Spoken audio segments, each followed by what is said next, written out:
initiate someone to like stop eating or start like me or Tom? Anyone. Okay. So from my perspective, there's a lot of things. So I think there's social triggers. So social meaning your friends, like we've talked about, kind of like having comments being made to you, having a group of friends that's leaning towards being more obsessed with weight, those kind of social aspects, or feeling socially awkward and looking for a way for acceptance. So there's social, and then there's you know, family stuff. So like if people are having difficulty in relationships with families, if there's a lot of stress going on, that can be another one. There's also kind of the bigger environment factors. So like we were talking about there's this change in our society for wanting to be focused on weight and food and all of that. And so those are some of the things. And then there's also a lot of people have a history of trauma that come to us that have been abused in some way. And so that can be a very big trigger for most people. And like Tony was saying, there's an underlying disorder, and so it kind of comes out when there's extra stress. So that might look completely different for each person. For a lot of my clients, it's been a lot of teasing in school. So whether it was related to their weight or not is a different thing, but that extra teasing, that wanting to be accepted. So like Tony was saying, that change from adolescence to, you know, adulthood, and from childhood to adolescence is we're all trying to be accepted and trying to figure out who you are. And so the eating disorder can kind of come out when you're triggered by those things. I think the other underlying feeling from most of the eating disorder clients that I've worked with is just not feeling good enough. Mm-hmm. I don't feel good enough. I'm not getting good enough grades. I don't have a boyfriend. I don't have a girlfriend. I'm not thin enough. Mm-hmm. I'm not buff enough. My times are down in the swim meets. Because most of the personalities that catch an eating disorder are really high achievers, very caring and loving people who are really concerned about how their behaviors will affect the people that they care about. So sometimes like more people pleasers. And so they're always worried about, I don't feel good enough about myself. It's not just my grades aren't good enough, but that means I'm not a good enough person. And I think that's something that is underlying with most of the issues. So if somebody's feeling that, I think building up your self-esteem does a lot towards nipping it in the bud and learning to like yourself the way you are. And even if you're different, thank God we're all different. Of course we're all different, okay? And accepting, you're still, high school and college, you're still at the age of figuring out who the heck you are and what are you going to be when you grow up.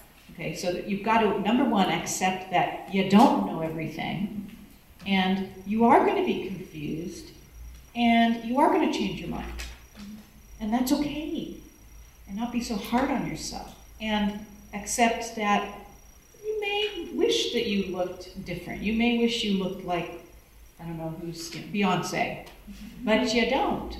Oh well, that doesn't mean that you're not good enough. It's that acceptance of who we are as a person, and that this world is an extremely interesting place, that not everything goes our way, but that doesn't have to be the end of the world.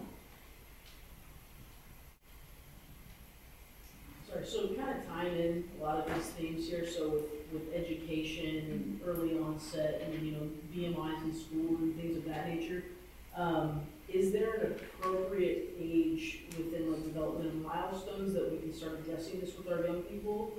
Or if they're at a predisposition for it, if they have a family history of it, like is there a better age to start talking to these kids about this stuff? And from my perspective, I'm from Texas, and talking about sex means that you're going to go out and have sex.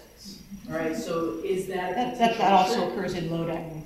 Yeah. Right. So like, is it a potential trigger to these kids who may be predisposed to this? If we're talking about it, are we educating them about what they can potentially do with their bodies? What you want to talk about is how to love your body, and how to accept yourself and accept other people, and how to be happy that your body can run and jump or play the piano or play video games or write or whatever you want it to do. That your focus is not on looks and shape and size.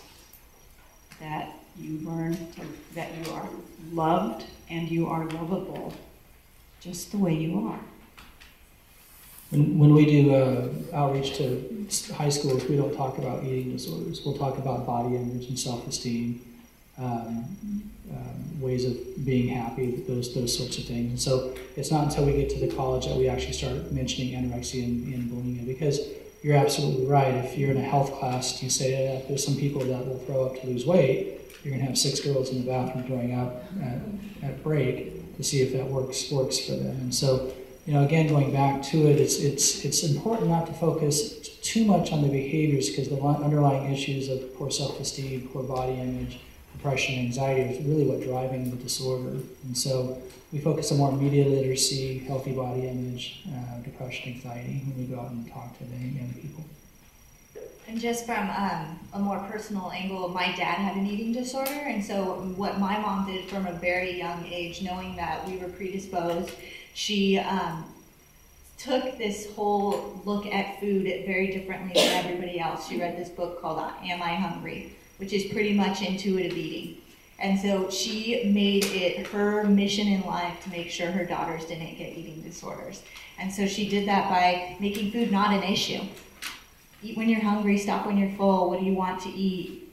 And starting kind of there. And then raising us to try and be independent, healthy women and encouraging that. So with the family, it kind of starts by demonstrating behavior about food and an attitude and an environment around food at home that is healthy and accepting and not rigid and restrictive.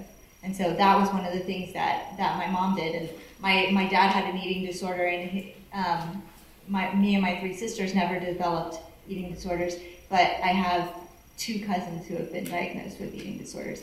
So I feel very strongly about intuitive eating and the way it can help prevent eating disorders if it's implemented. And I see that there's a huge difference. And I definitely also see the genetic component right there, and how we deal with anxiety and stuff.